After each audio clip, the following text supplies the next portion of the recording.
Hi guys, मी प्रतीक्षा आणि पुन्हा एकदा एका नवीन ब्लॉगमध्ये सगळ्यांचं स्वागत आहे. गावाकडं आहे, कोंबड्या जनावरं हे सगळं तर असणारच, गावाकडंच आहे अजून. आणि आत्ता गावाकडचे जे काही व्हिडिओज आहेत आपले त्याच्यावर खूप साऱ्या कमेंट आहेत, खूप सारे सगळ्यांचे प्रश्न आहेत. म्हटलं चला आता ते सगळं क्लिअर करू. तर हा व्हिडिओ त्यासाठीच असणार आहे की म्हणजे जसं की माझ्या फॅमिलीबद्दल झालं वगैरे हे सगळी मी ना तुम्हाला थोडीफार माहिती देते की कसं कसं काय काय म्हणजे जास्त डोक्यामध्ये कोणाचे असं म्हणजे हे राहणार नाही. नवीन लोक आहेत भरपूर सारे आपल्या चॅनलवर, त्यांना खूप साऱ्या गोष्टी आहेत ज्या माहिती नाही आहेत. म्हटलं चला शेअर करू. आणि तसं जुन्यांना पण काही गोष्टी नाही येत माहीत. म्हटलं चला गावाकडे आलेस तर मग एक ब्लॉग बनवून टाकू की फॅमिलीबद्दल थोडीफार माहिती देऊ. तर चला मग सुरुवात करू. आता सुरुवात तुम्हाला माहिती आहे त्याच्यापासूनच करते. तर गणूपासूनच करू आपण सुरुवात. तर गणूबद्दल आधी थोडंफार सांगते. आम्ही किती जण आहेत ते म्हणजे सांगते. आम्ही बहिणी-भावंड किती आहेत ते सांगते. मग त्याच्यानंतर एक-एक करून सगळ्यांच्याबद्दल मी सांगते तुम्हाला. तर आम्ही 4 जण आहेत. 2 बहिणी आणि 2 भाऊ. मोठी बहीण आहे माझी, त्याच्यानंतर मी आहे 2 नंबरला, 3 नंबरला माझा अजून एक भाऊ आहे आणि त्याच्यानंतर मग 4 नंबरला गणू आहे. तर मग गणूची कहाणी अशी आहे की गणू बिनबुलाया मेहमान आहे म्हणेन मी. तर विषय असा होता, दोघी मुलींच्या पाठीवर एक मुलगा झाला. झालं फॅमिली कंप्लीट असा विषय होता. आणि त्या टायमिंगला काय झालं, म्हणजे माझे आजोबा एक्सपायर झालेले होते आणि त्याच्यामध्ये ना गणू राहिला होता. आणि तो म्हणजे त्या ह्याच्यामध्ये राहिला त्यामुळं काय मम्मीला काय दवाखाना करता आला नाही, काय नाही. आणि पहिल्याच्या बायका काय करायच्या माहिती आहे ना, जास्त जास्त काय त्या टायमिंगला असं हे नव्हतं, म्हणजे डॉक्टर वगैरे ह्या सगळ्या गोष्टी नव्हत्या. मग पहिल्याच्या बायका डायरेक्ट गोळ्या आणून खायच्या. मग गणू राहिल्यामुळं मम्मीनं ना तेच केलं, बाहेर म्हणजे खाली व्हायच्या गोळ्या आणल्या आणि खूप साऱ्या गोळ्या खाल्ल्या, पण गणू काय खाली झाला नाही. आणि झाला त्यानं शेवटी झाला. त्याला ज्याला यायचं आहे ते तर ह्या ह्याच्यामध्ये येणारच. मग तो जन्माला आला, पण त्या जो मम्मीनं म्हणजे त्यानं पोटात असताना ज्या काही गोळ्या खाल्ल्या होत्या ना, त्याचा साईड इफेक्ट त्याच्यावर झाला. मग 1 महिना नीट होता त्यानं. जसं जन्मला ना 1 महिना गणू नीट होता. आणि त्याच्यानंतर ना त्याचं एकदम असं पोट फुगलं, एवढं पोट फुगलं ना ते समजायचंच बंद झालं. मग त्याला दवाखान्यात पळवला, कराडला नेला. तिथून पुण्याला त्याचं 1 महिन्याचं असताना त्याचं लय मोठं ऑपरेशन झालं.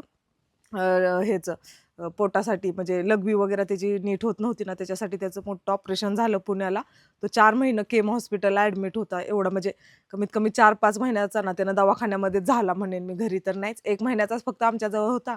त्याच्यानंतर तसं झाल्यावर 4 महिने त्याचे दवाखान्यातच गेले. तर ते झालं 4 महिन्यानंतर. मग नंतर ठीक आहे, आता गोळ्या औषधं तर त्याला चालूच होते. म्हणजे आत्ता त्याची थोड्या म्हणजे मला वाटते 5-6 वर्ष झाली त्याची औषधं बंद झालेत. जे 4 महिन्याचं असताना म्हणजे 1 महिन्याचं असताना चालू झालेली ती औषधं. मग ते ऑपरेशन झाल्यानंतर पण त्याला शाळेत वगैरे जायचं. त्यानं नंतर मोठा झाल्यानंतर पण त्याला खूप त्रास झाला वगैरे.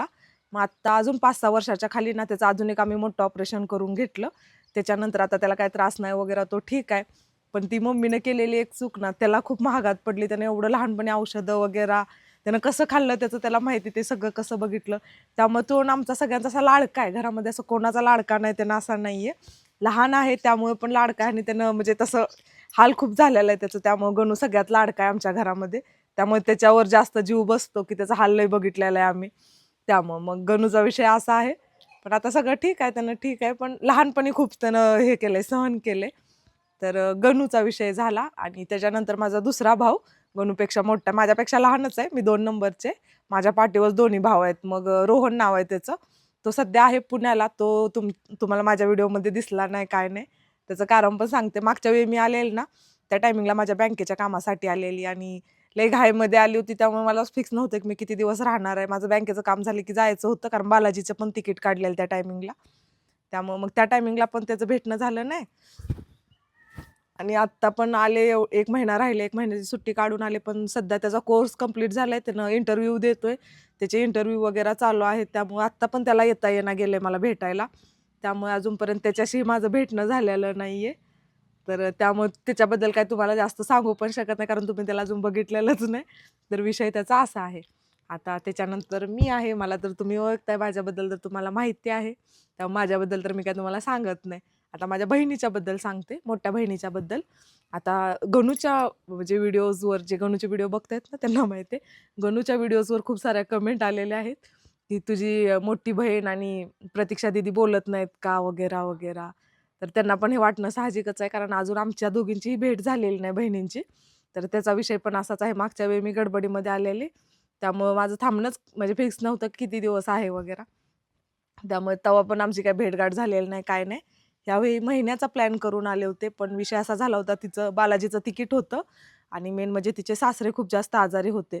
मग त्याने आता बालाजीचे खूप दिवस झाले तिकीट वगैरे काढून ठेवले होते. मग दवाखाना वगैरे चालू होता. मग ते गेले बालाजीला वगैरे फिरून आले आठवडाभर आणि त्याच्यानंतर तर तब्येत जास्त सासऱ्यांची बिघडली होती. मग आता ती मला भेटाय कशी येणार? गुरु तर रडायलाच लागला होता, की मला चिमणीला भेटायचं आहे वगैरे. मग मम्मीनं जाऊन त्याला तेवढा सुट्टीला आणला. म्हटली जर असू दे आता पोरगं त्यानं थोडी ऐकणार आहे, लहान आहे. म्हटलं मग त्यानं रडायला लागल्यावर ना धिंगाणा तिथं उगं तिला दमवायला लागला होता 2-4 दिवस आणि गणू त्याचं काय तर पेपर होतं त्यासाठी गेलेला त्यामुळे त्याला पण यायला वेळ नव्हता. मग शेवटी मम्मीनंच जाऊन त्याला घेऊन आली.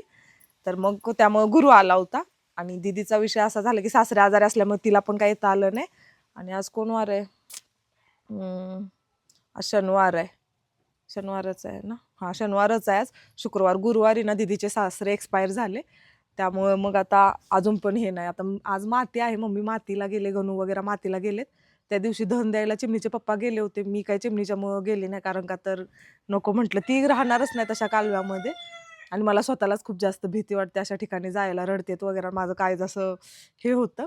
त्यामुळं मग मी पण नाही गेले. तर असं झालं. त्यांनी आलेच जाऊन दहन द्यायच्या दिवशीच. मग दीदीचे सासरे एक्सपायर झाले. आता तर भेटणं हेच नाही. 1 तारखेचं आता तिकीट आहे. आज किती 28, 29 तारीख आहे ना? उद्या 30 नाही. आज किती तारीख आहे? तारीख सुद्धा लक्षात राहीना. 30 तारीख आहे. उद्या 31, परवा दिवशी 1चं तिकीट आहे. तर मग दीदीला भेटणं झालेलं नाही, बोलणं नाही असं शक्य नाही. आमच्या दोघींचं कधी पटलं नाही पहिल्यापासून भांडणं करतो. पण जसं लांब झालोय ना, बहीण आहे ना, सख्या बहीण आहे असं थोडे भेटणंच झालेलं नाही ना. त्याला भेटले, फक्त गणूशीच भेट झाली माझी, अजून कोणाशीच नाही. म्हणजे सगळी एकत्र लहानपणी असायचं. आता स्वतःच्या ह्याच्यामुळं ना कोणाला भेटता पण येईना गेले. वेगळं वाटतंय, पण ठीक आहे. पण असं नाहीये की आम्ही बोलत नाही वगैरे, असं थोडी असतं. बहिणी-बहिणी का भांडतील बरं? लग्नाच्या आधी म्हणजे भांडणं वगैरे हे सगळं साहजिक असतं, पण लांब झाल्यानंतर तर उलट जास्त जिव्हाळा वाटतो.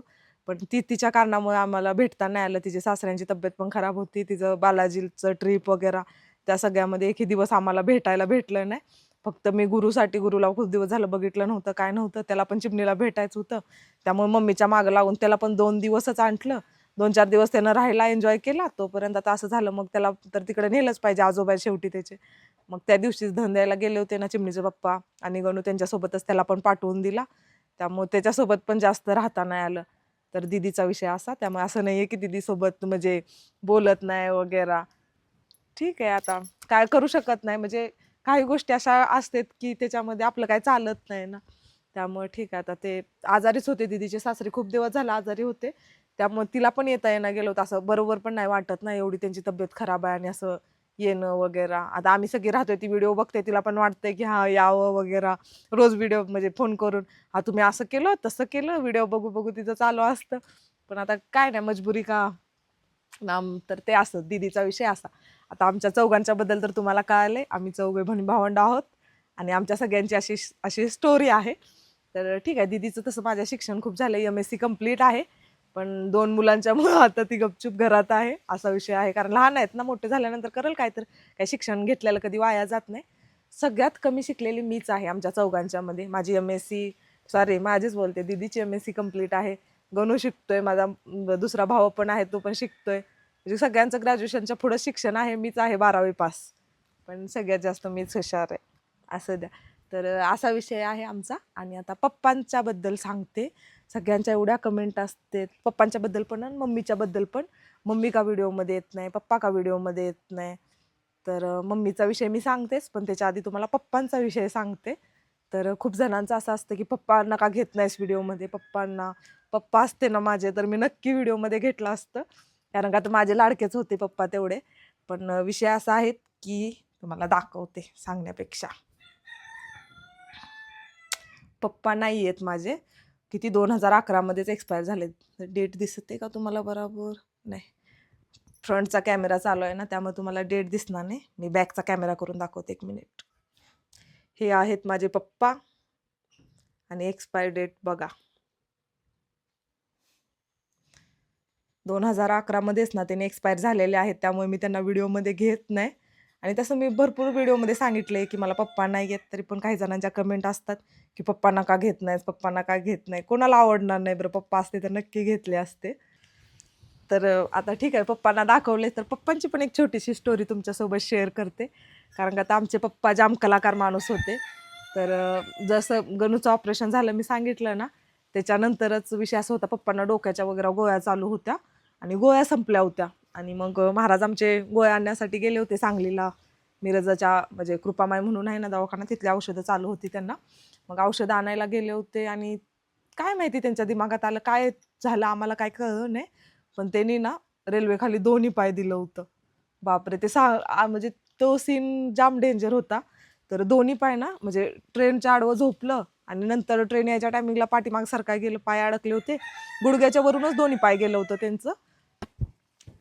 तर गुडघ्याच्या वरतूनच त्यांचे दोन्ही पाय गेले होतं. पण त्या टायमिंगचं खाणं-पिणं एवढं चांगलं होतं. त्या टायमिंगला मोबाईल वगैरे काय नव्हते. ते लँडलाईन चालत होते. मग तो घरामध्ये मोबाईल होता. तर एवढे पाय कट झाल्यानंतर एवढं ब्लड म्हणजे वगैरे गेल्यानंतर सुद्धा ना, त्यांनी म्हणजे टेम्पो त्या टायमिंगला गाड्या तर कुठल्या टेम्पोमध्ये घालून लोकांनी त्यांना नेलं. असं स्टार्टिंगलाच होते ना त्यांनी, त्यामुळे नशीब दिसले तरी ते त्यांना. मग टेम्पोमध्ये घातल्यानंतर त्यांनी आमच्या चौघांची नावं सांगितली. मम्मीचं नाव सांगितलं. घरचा तो लँडलाईनचा नंबर सांगितला. आम्ही सगळ्या पाहुण्या-पायांना फोन करत होतो. म्हणजे जे गोळ्या आणायला त्यांच्यासोबत गेलेले ना, त्यांनाच ते भेटले नाहीत. मग त्यांनी वापस आले. सगळ्या बोलले, "कुठं गेलाय? कुणाकडल्या पाहुण्यांच्याकडे गेलाय?" वगैरे असं. मग जेवढे असं माहिती होतं तेवढ्या सगळ्या पाहुण्या-पायांना फोन वगैरे केला, हे केला. पण काय पप्पांचा पत्ताच नाहीये. मग शेवटी मग तिकडूनच फोन आला आम्हाला, की असं-असं झालंय म्हणून. पाय वगैरे दिले त्यांनी रेल्वेखाली. आम्ही दवाखान्यात न्यायले. तुम्ही या सगळे. झालं. तर पाय तर गेलेले होते. मग दवाखान्यात गेलो. त्या टायमिंगला ना इंजेक्शन देऊन मारत होते माणसांना. म्हणजे जर असं आजार जास्त असेल, बरं होणाऱ्यातलं नसेल, असे म्हणजे डॉक्टर वगैरे त्या टायमिंगला इंजेक्शन द्यायचे. ते पण मला कसं माहिती, पप्पांच्यावरून माहिती. कारण जेव्हा आमच्या पप्पांनी पाय दिलेले होते ना, दोन्ही पाय गेलेले होते आणि प्लस त्यांना गोळ्या पण चालू होते. मग डॉक्टर स्वतः काय बोलले माहिती आहे का मम्मीला? "काही उपयोगच नाही," बोलले, "आता ह्या माणसाचा." आणि ओ पॉझिटिव्ह रक्त होतं त्यांचं, रक्तगट होता. आता एवढं ब्लड तर कुठून आणायचं चढवायला वगैरे. तर तो विषय होता. मग डॉक्टर स्वतः बोलले, की "तुम्ही हे करू शकताय," बोलले, "ऑप्शन आहे तुमच्याकडं." पण मम्मी बोलली, "नाही," बोलली, "तसं काय नाही करायचं," बोलली, "तुम्ही किती लागेल तेवढा पैसा वगैरे घालते," बोलली, "फक्त कुंकवाला तर राहील ना, नवरा आहे म्हणून." मग मम्मीनं तेवढ्या ह्याच्यामधून पप्पांना वाचवलं. गणूचा खर्च झालेलाच होता एवढा सगळा. म्हणजे पप्पांच्या ह्याच्यामध्ये अख्खी रानं वगैरे सगळी मम्मीनं घाण वगैरे ठेवून सगळं म्हणजे हे केलं होतं, की एवढा वाचवून घ्यायचा आहे म्हणून. मग त्यानंतर मग ही मावस मामा आहे ना माझा, ह्याच्यामध्ये कारखान्यामध्ये कामाला होता ऊसाच्या. मग त्यांनी तिथली माणसं गोळा करून आणली. त्या टायमिंगला कुणाला कुणाचा रक्तगट पण माहिती नसायचे. सगळ्यांचे रक्तगट चेक केले. असं करून एवढ्या सगळ्या बाटल्या त्यांना रक्त चढवलं, ऑपरेशन करून घेतलं त्यांचं. त्याच्यातनं त्यांना सरळ केलं, वाचवलं. म्हणजे पाय तर गेलेलेच होते, वाचवलं. मग नंतर नकली पाय वगैरे जो की त्या घरामध्ये आहे तुम्हाला दाखवला होता पण. तर ते हे केला पण काय ते सूट नाही झाला. दोन्ही पण पाय गेलेले. एक पाय गेल्यावर एक गोष्ट वेगळी असते. दोन्ही पण पाय कट झाले होते त्यांचे. तर त्यामुळे मग ते पायानं पण चालले नाहीत. पण 3 वर्ष पाय तुटल्यानंतर त्यांनी 3 वर्ष जिवंत होते. एवढं दमवलं ना मम्मीला माझ्या अपाट दमवले पप्पांनी. म्हणजे सगळ्यांनाच, दीदीला पण, काय पण. पोलिस स्टेशनला जाऊन दीदीवर तर डायरेक्ट केस केलेली. मला मारतेत वगैरे असं काय पण त्यांना असं सगळ्यांना दमायचं. असं जाऊन दूध डेअरी वगैरे असायची ना, कच्चं दूध प्यायचं त्यांचं. घरातलं दूध सांडायचं. ऊस चालला की ऊसाच्या ट्रॅक्टरच्या समोर असं झोपायचं, की माझ्या नावावर ऊस घालवा वगैरे. अशा गोष्टी म्हणजे लय करायचं. सगळं म्हणजे मम्मी बघत होती ना आता. पप्पा पण असे आणि जोपर्यंत माझे आजोबा जिवंत होते ना, तोपर्यंत सगळ्या गोष्टी ठीक होत्या. असं झालं. मग आजोबा गेल्यानंतर सगळं पप्पा पण असे, त्यामुळे सगळा लोड ना मम्मीवरच आले. आणि चुलते वगैरे म्हणशीला तर चुलता माझा शिक्षक होता. तर चुलते तर काका आधीच म्हणजे मी तर बघितलेलं पण नाही. आधीच वारलेले आहेत. दीदीनं पण बघितलेत का नाही काय माहिती. लय लवकर वारलेत. मग शिक्षक होते, पण बिना व्यसन म्हणजे काहीच नव्हतं त्यांना व्यसन वगैरे. तरी त्यांच्या दोन्ही किडन्या फेल गेल्या होत्या आणि ते हे झालं, वारले. आजीने किडनी दिली होती त्यांना, म्हणजे त्यांच्या आईने म्हणजे माझ्या आजीनं. पण ती काहीच कामाला नाही आली. उलट एका किडनीमुळे आजी वाईस जरा डोक्यामध्ये पुन्हा ही झाली आणि ते वारायचे तसे वारले. मग हे आहेत, काकी आहे. काकीचा एक मुलगा आहे. एक मुलगा होता त्यांना 1 वर्षाचा असतानाच त्यांनी एक्सपायर झाले. मग काकीनं तिथून पुढे स्वतःचं शिक्षण कंप्लीट केलं. त्यानंतर ती शिक्षकाची पदवी काकीला भेटली आणि त्याच्यानंतर मग मुलाला इंजिनिअर वगैरे केला. आता त्याचं लग्न झालंय दादाचं. बायको पण इंजिनिअर आहे, मुलगा झालाय. तर त्यांची लाईफ सेट आहेत, पण ते गावाकडे नाही आहेत. कारण का तर त्यांनी शिक्षणासाठी जसे बाहेर पडले ते बाहेरच आहे. त्यामुळे त्यांचा विषय कधी असा आलाच नाही काका वगैरे असाचा. त्यामुळे सगळा लोड मम्मीवर होता. शेती एवढी सगळी पण मम्मीनं म्हणजे मी पण खूप शेतामध्ये मेहनत केली, सगळं मम्मीला हेल्प केली. कारण दीदीचं शिक्षण चालू होतं त्यामुळे तिला तर काही जास्त हे नाही करता आलं आमच्यामध्ये.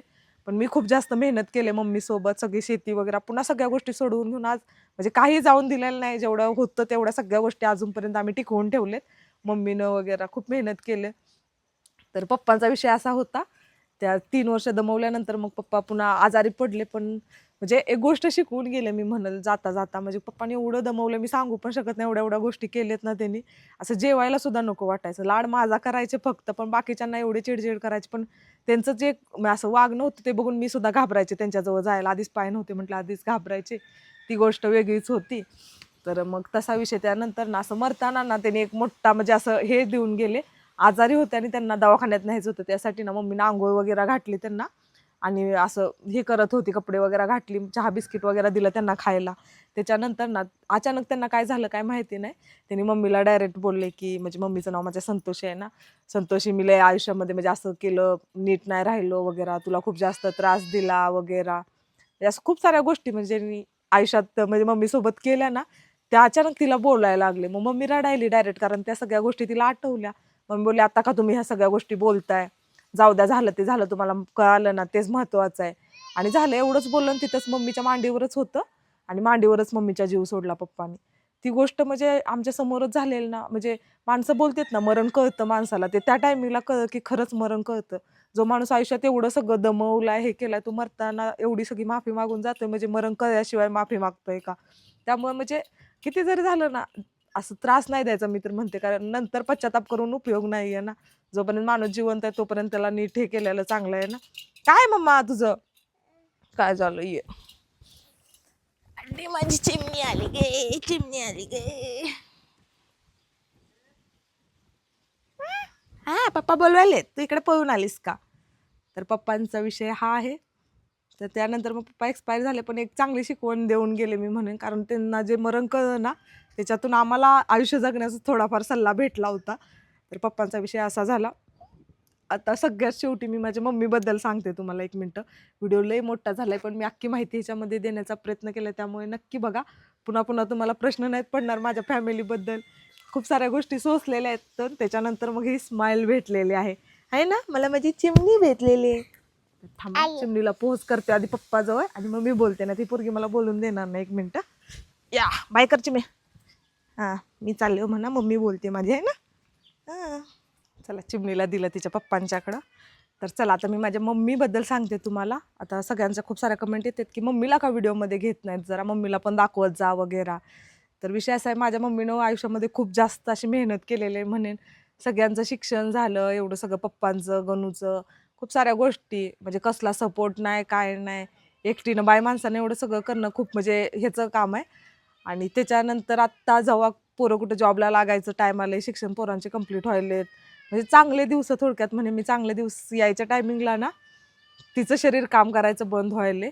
तर असं आहे की मम्मीला सांधेवाताचा त्रास चालू झालेला आहे आणि ते म्हणजे तिनं कसं कुठली पण औषधं वगैरे जरा जास्त खाल्लेली आहेत ना, म्हणजे सांधेवाताचीच. पण असं जसं पेन किलर वगैरे ह्या सगळ्या गोष्टी जास्त खाल्ल्यामुळे ना, तिच्या शरीराला सूज आलेली आहे खूप जास्त आणि आत्ता मागच ना, तिला खूप मोठा दवाखाना पण केलाय म्हणजे इंजेक्शन म्हणजे वजनं वगैरे लावणं काय-काय असतंय ना, त्या सगळ्या गोष्टी करून घेतलेत. त्या टायमिंगला मला नाही येऊन दिलं मम्मीनं. मम्मी बोलली, की "हां, मी करेन एकटी." बोलली, "तू डायरेक्ट उन्हाळ्यामध्ये ये. उन्हाळ्यामध्ये मुंबईमध्ये कसं गरमी जास्त असते ना, पोरगीला सहन नाही होत. त्या टायमिंगलाच ये." मग त्या टायमिंगला पण मला येऊन नाही दिलं. त्यामुळं मग आत्ता मी आले आणि म्हणून मुद्दामून 1 महिन्याची सुट्टी काढून आले, की थोडाफार वेळ सगळ्यांच्या सोबत घालवता येईल. थोडं पहिल्यातलं आयुष्य म्हणजे पहिली माणसं आपली आहेत, त्यांच्यासोबत आयुष्य जगलं, की पहिलंच म्हणजे आठवणी येतात ना. मग मुद्दामून 1 महिन्याची सुट्टी काढले, एवढं काम वगैरे हे करून. सगळे म्हणतात काळी पडले. हां, खूप जास्त मी काळी सुद्धा पडले गावाला येऊन. पण ठीक आहे काळं वगैरे गोरं ते तिकडे गेल्यानंतर मी सरळ होऊन जाईल. ते काय कायमचं नाहीये, की हां, मी काळीच राहणार आहे. काळी पडली तरी काय आहे, काळं असं काही थोडी हे आहे जी नॅचरल आहे ते आहे. तर गावाकडे येण्यासाठी ते म्हणजे टेन्शन नाही घेत मी काळी पडेल, यावं होईल. तसं असतं तर मी आलेच नसते, एवढ्या दिवस राहिलेच नसते. पलीकडे काहीतरी गोष्टी असतातच ना. तर मला सगळ्यांच्या सोबत टाईम घालवायचं होतं म्हणून मी मुद्दामून 1 महिन्याची सुट्टी काढले. कारण माणसाच्या आयुष्याची काहीच गॅरंटी राहिलेली नाही. कधी कुणाला काय होईल, काय नाही. तिची पण तब्येत एवढी जास्त खराब असते. तिला पण सगळ्यांची आठवण येते. दोन्ही पोरं बाहेर आहेत. गणू सांगलीला, तो पुण्याला. तिने एकटीच राहते. मग तिला पण जरा वाटतं ना. म्हटलं तिच्यासोबत जेवढ्यांना म्हणजे त्याला तर येताच आलं नाही. गणून आणि मीच ठरवलं की थोडा टाईम घालवू म्हणून सोबत. म्हणूनच 1 महिन्याची सुट्टी काढली होती. आणि मग ते मम्मीला ते औषधं वगैरे चालू असल्यामुळे सूज वगैरे खूप जास्त आहे. त्यामुळे ती स्वतः व्हिडिओमध्ये यायला बघत नाही. बोलते कसं तर दिसतंय, चेहरा लय सुजलाय, अंग सुजलेलं आहे ना गोळ्या खाऊ तिचं. त्यामुळे तिनं काही व्हिडिओमध्ये यायला तयार होत नाही. त्यामुळे जेवढं होईल तेवढं दाखवण्याचा मी प्रयत्न करते. कसं मला पण म्हणजे नाही बरोबर वाटत ना, असं फोर्स वगैरे करणं. तिची इच्छा नाही, कशाला उगाच जबरदस्ती करायचं. आणि ठीक आहे म्हणून मी तिला घेत नाही. तर तिची तब्येत सध्या म्हणजे बरोबर नसते, तिला कामच होत नाही. म्हणून ती म्हणजे PR साठी मला वॉशिंग मशीन वगैरे आलेली, पण मी इथंच घेतली मागून डायरेक्ट. म्हटलं मी काय अजून आहे, अजून मी घेऊ पण शकते, पण म्हटलं नको. म्हटलं हे मम्मीला कशी कामाला येईल, कपडे वगैरे धुवायला तिच्या हातानं काहीच होत नाही, हात आखडले का आखडले. तरी आत्ता मधला दवाखाना केला ना, तेव्हापासून तिची तब्येत बरी आहे त्या मानानं, जशी पहिली होती. कारण मी मागच्या वेळी आलेली ना, मला समजतच नव्हतं मम्मीच आहे का नेमकी. एवढी तिला सूज आलेली होती शरीराला, एवढी ती बदलली होती. असं वाटत होतं की नेमकं एवढ्या 4-5 वर्षामध्ये काय झालं. तर आता तुम्ही सगळं माझा आयफोन पूर्ण टेम्परेचर जाम झालं होतं त्याचं, म्हणून बंद झाला. आता त्याला थंड केलंय, पुन्हा बोलायले. कारण गरमीमध्ये आयफोन खूप जास्त तापतोय ना, तर त्यामुळे. तर आता तुम्ही म्हणशील की तुझ्या मम्मीने एवढं सगळं सगळ्यांच्यासाठी केलंय आणि तरी पण तू असं का केलं. तुमच्या मनात हा प्रश्न आलेलाच असेल, मला माहिती आहे एवढं सगळं जाणून घेतल्यानंतर. तर मी सुद्धा ना मम्मीसोबत खूप जास्त मेहनत केलेली आहे भावांच्यासाठी वगैरे.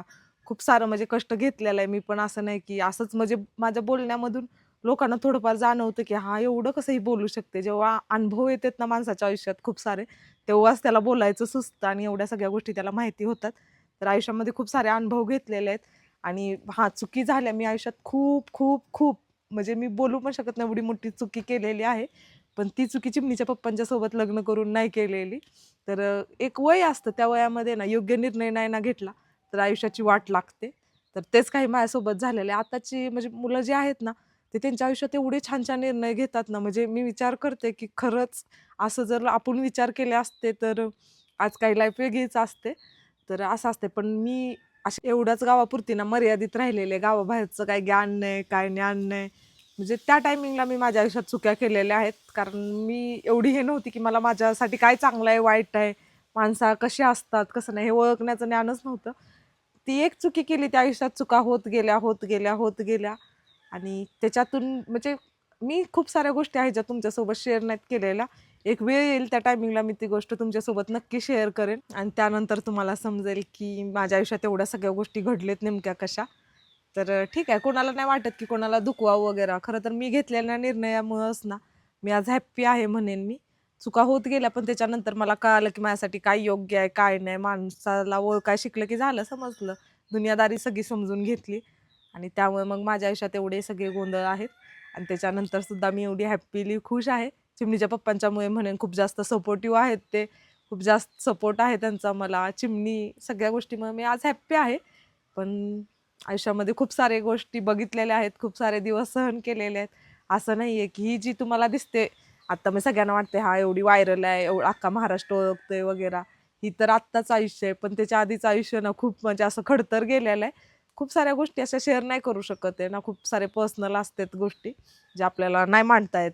कारण लोकांना फक्त त्याचा हेच बनवायचा असतो. कारण ज्याच्या आयुष्यात ज्या गोष्टी घडते त्याला त्याच माहीत असतात. दुसरी लोक अशी मज्जाच उडवायला बसलेले असतात का काय माहिती.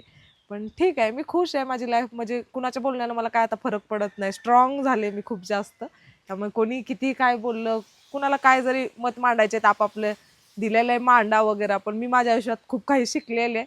त्यामुळं मी जास्त विचार नाही करत आहे. हां, ठीक आहे, ती त्याचं म्हणणं आहे, आपल्याला काय करायचं आहे, आपलं काम आहे, आपण करत राहायचं. आपलं आयुष्य कसं छान बनवता येईल ना ते बघत राहायचं, कसं खुश राहता येईल ते बघत राहायचं. तर चला, आता खूप साऱ्या गोष्टी मी बोललेले, खूप मोठा ब्लॉग झालाय. कोण कुठंपर्यंत बघणार आहे ते मला माहिती नाही. पण जर माझा व्हिडिओ म्हणजे ज्यांनी शेवटपर्यंत बघितला असेल ना, तर पूर्ण व्हिडिओ बघितला म्हणून नक्की कमेंट करा. म्हणजे मला सुद्धा कळेल की माझी म्हणजे मनातल्या गोष्टी किती जणांच्यापर्यंत पोहोचलेत, की मला नेमकं काय म्हणायचं आहे. माझ्या फॅमिलीबद्दल म्हणजे खूप साऱ्या गोष्टी तुमच्यासोबत मी शेअर केलेत आज. चला, भेटू पुन्हा एकदा अशाच एका नवीन ब्लॉगमध्ये. सगळ्यांना श्री स्वामी समर्थ. काळजी घ्या. चला.